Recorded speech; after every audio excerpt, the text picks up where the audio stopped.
Hello everyone, welcome to my YouTube channel.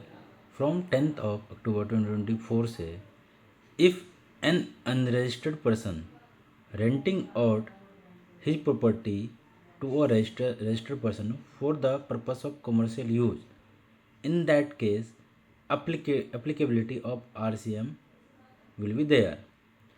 हम इसको एक चार्ट के माध्यम से डिस्कस करेंगे। दिए गए चार्ट में हम देख सकते हैं कि एक न्यू एंट्री हुई है under serial number 5AB। If an unregistered person rent out his property to a registered person for the purpose of commercial use, चाहे सप्लायर की प्रॉपर्टी रेजिडेंशियल हो या कमर्शियल हो, यदि वो रेसिपेंट को for the use of commercial purpose के लिए रेंट आउट करता है, इन दैट केस RCM की एप्लीकेबिलिटी होगी। हम यहाँ कुछ सिनेरियो डिस्कस करेंगे। फर्स्ट सिनेरियो है बोथ अनरजिस्टर्ड, टेनेंट भी अनरजिस्टर्ड है, लैंडलॉर्ड भी अनरजिस्टर्ड है। इस केस में GST की कोई एप्लीकेबिलिटी नहीं होगी। सेकंड केस है टेनेंट अनरजिस्टर्ड और लैंडलॉर्ड है रजिस्टर्ड। इन दैट के 18% की GST की एप्लीकेबिलिटी होगी, फॉरवर्ड चार्ज में होगी। यहाँ पे RCM एप्लीकेबल नहीं होगा क्योंकि लैंडलॉर्ड ऑलरेडी रजिस्टर्ड है।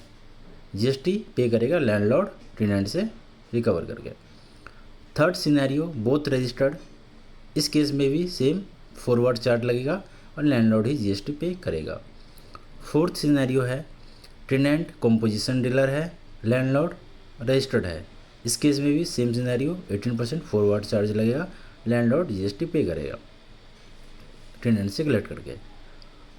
अब जो RCM की एप्लीकेबिलिटी आएगी वो आएगी फिफ्थ और सिक्स सिनेरियो में।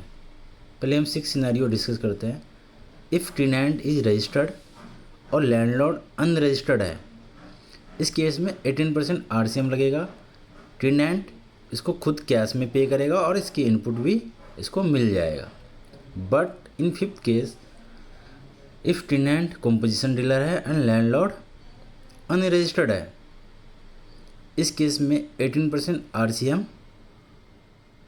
की एप्लीकेबिलिटी होगी और टेनेंट इसको पे करेगा। बट क्योंकि टेनेंट कंपोजिशन डीलर है, composition dealer can not claim ITC, इसलिए इस केस में टेनेंट को ITC का बेनिफिट नहीं मिलेगा।